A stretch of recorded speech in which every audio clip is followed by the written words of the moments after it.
वारी पिलाया नहीं पिलाया? कोई नहीं पिलाया। नहीं, ऐसे ही पानी कोई पूछवा नहीं, पानी कहाँ मिली? कुछ भी नहीं। ना। ये आपकी जागरूकता थी कि बार बार आपने मेरे पिताजी मेरी माताजी को जिताया। कोई बुजुर्ग है तो उनको याद होगा, मैं खुद बुजुर्ग हो गई हूँ। तो जो नौजवान हैं उनको ये बात मालूम नहीं है कि यहाँ ऊसर सुधार की कितनी बड़ी योजना मेरे पिताजी लाए थे। अगर आपके यहाँ आते थे तो बगैर घबराए आप बोल देते थे कि देखिए मेरा बिजली का खंभा आपने लगवा लिया है, इसमें तार नहीं लगा है, इस बार वोट नहीं देंगे। पानी वाली पिलाया नहीं पिलाया? कोई नहीं पिलाया। नहीं, ऐसे ही पानी कोई पूछवा नहीं, पानी कहाँ मिली? कुछ भी नहीं। ना।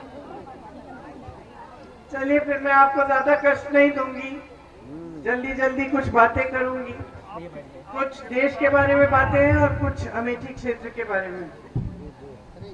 मंच पर आसीन सभी नेतागण, सभी पदाधिकारी, हमारे प्यारे और निष्ठावान साथी श्री जय सिंह जी,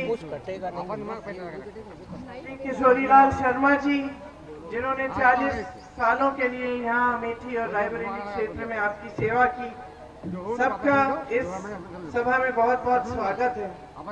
देखिए, मैंने आपसे कहा कि देश के बारे में और आपके क्षेत्र के बारे में कुछ बातें करनी है। तो सबसे पहले मैं ये कहना चाहूंगी कि यहाँ पे अमेठी क्षेत्र में आपने एक राजनीतिक सभ्यता स्थापित की, आपने ही की। ये आपकी जागरूकता थी कि बार बार आपने मेरे पिताजी मेरी माताजी को जिताया, और इस किसी आधार पर नहीं जिताया। जिस आधार पर आपने जिताया वह यही था कि यहाँ पे आपके लिए उन्होंने निष्ठा से सेवा की।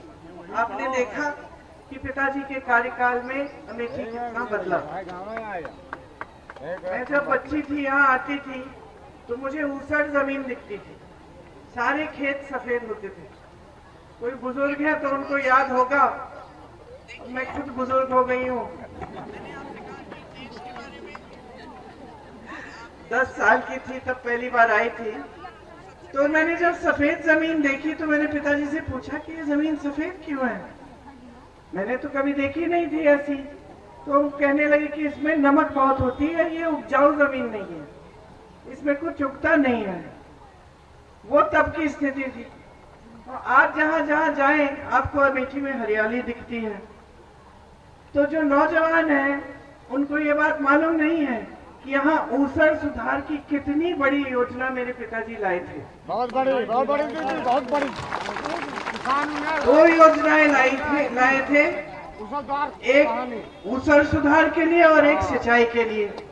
उस समय जब वो गांव में जाते थे, किशोरी भाई साहब बता रहे थे कि किसानों से बात करते थे तो किसान कहते थे कि उपज इतनी है कि हम 7-8 महीनों के लिए अपने परिवार को खिला सकते हैं, और उसके बाद खत्म हो जाता है, हमको खरीदना पड़ता है। तो पिताजी के मन में ये था कि यहाँ पे अगर सिंचाई अच्छी तरह से आ जाए और जमीन उपजाऊ बन जाए तो बहुत फायदा होगा किसानों का। तो सबसे पहले काम तो उन्होंने यही किए। उसके बाद उन्होंने विकास के कार्य किए, बड़े बड़े उद्योग खुलवाए, यहाँ BHEL, HAL, बड़ा अस्पताल खुलवाया, संजय गांधी अस्पताल, और ऐसे तमाम काम किए। आज जो सड़कें अमेठी को बाकी देश से जोड़ती हैं, जो बड़ी बड़ी हाईवे हैं, ये भी सोनिया जी के कार्यकाल में बनी और राहुल जी के कार्यकाल में बनी।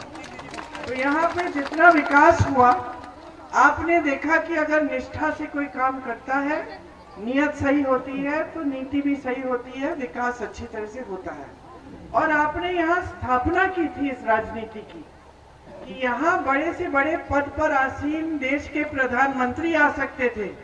बहनों, आपके गांव जब आते थे आपसे अच्छी खासी डांट खाते थे। ये स्थापित किया आपने राजनीति कि नेता जवाबदेह बना आपके प्रति, चाहे प्रधानमंत्री ही हो। अगर आपके यहाँ आते थे तो बगैर घबराए आप बोल देते थे कि देखिए मेरा बिजली का खंभा आपने लगवा लिया है, इसमें तार नहीं लगा है, इस बार वोट नहीं देंगे। मजाक से भी प्यार करते थे बहुत, लेकिन जब डांट लगानी थी तो डांट भी लगाते थे। हमसे जुड़े रहने के लिए हमारे YouTube चैनल को सब्सक्राइब करें और नई वीडियो की नोटिफिकेशन के लिए बेल आइकॉन को दबाएं।